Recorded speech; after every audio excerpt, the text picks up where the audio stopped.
નવરાત્રીની અંદર એટલી મોટી નવરાત્રીના પાર્ટીઓ બનાવો છો, એ તો તમારો એક બિઝનેસ છે, એ કોઈ ધર્મ થોડો છે. એને તમે ધર્મ માનો છો એ વાત ખોટી છે. એ તમારું મનોરંજન છે. ધર્મ તો એને કહેવાય. ભગવાન શ્રી રામ નવરાત્રી તમને મળી ક્યાંથી? નવરાત્રી તમે ઉજવવા મળ્યા એનું કારણ શું? આખો ચેન્જ કરી નાખ્યું. જે વાતાવરણ હતું એને તમે બદલી નાખ્યું.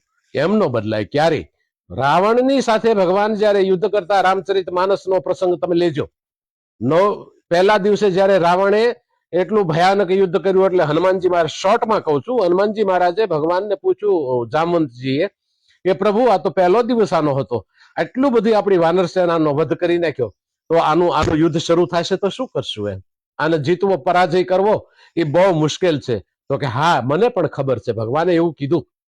પણ ત્યારે એને એમ કીધું કે તો એક દૂતને તમે રાવણ પાસે મોકલો અને કહેજો કાલથી રામ મેદાનની અંદર નહીં આવે.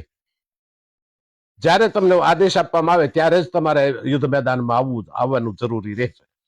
પણ બાકી જો 9 દિવસ ભગવાનને કીધું કે ભાઈ 9 દિવસ મારે અનુષ્ઠાનમાં બેસવાનું છે, એટલે મારી વ્યવસ્થા કરો. અને જયારે વ્યવસ્થા કરી ત્યારે રાવણને એમ થયું કે આજે 9મો દિવસ છે, રામ આજ પણ હજી દૂતને મોકલતા નથી, તો આ છે શું? એટલે એમણે અંતર ધ્યાનથી જોયું તો ભગવાન શ્રી રામ ઉપાસનામાં બેઠા હતા.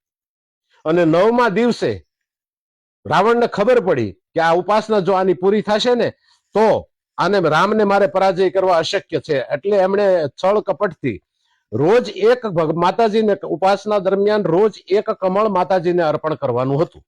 8 કમળ અર્પણ કર્યા, 9મું કમળ એક બાકી હતું. તો રાવણે એ માયા દ્વારા એ કમળ લઈ લીધું અને હાંજ પડી ભગવાન માતાજીને કમળ ચડાવવા ગયા તો જ્યાં કમળ ઉપર હાથ મૂકે ત્યાં કમળ હતું નહીં. ભગવાને વિચાર કર્યો કે જો હું કમળ ન ચડાવું તો મારી ઉપાસના પૂરી ન થાય. એને યાદ આવ્યું કે મારી મા મને કમલ નયન કહે અને બોલાવતી, એટલે મારી આંખ પણ એક કમળ ગણાય. એટલે તીર લઈ અને અણી જે આંખ પાસે લઈ ગયા ત્યાં માતાજીએ હાથ પકડી લીધો. કેમ રામ, આ શું છે? તો કે લંકાની અંદર યુદ્ધ મેદાનમાં યુદ્ધ ચાલુ છે અને રાવણને મારે પરાજય કરવાનો છે, એટલા માટે મેં આપની ઉપાસના કરી છે. માં મને આશીર્વાદ આપો. તો કે રામ, તમારું અનુષ્ઠાન પૂરું, હું પ્રસન્ન છું અને આવતીકાલે યુદ્ધમાં હું પોતે જ લડીશ, તમારે નથી લડવાનું, તમે તો માત્ર નિમિત્ત હશો. અને એ વખતે માતાજી લડતા હતા અને એ જે શક્તિનું અમોઘ બાણ હતા એ રાવણ પણ સહન ન કરી શકે, એની સેના પણ સહન ન કરી શકે. આને નવરાત્રી કહેવાય. નવરાત્રી એક ઉપાસનાનું કેન્દ્ર છે.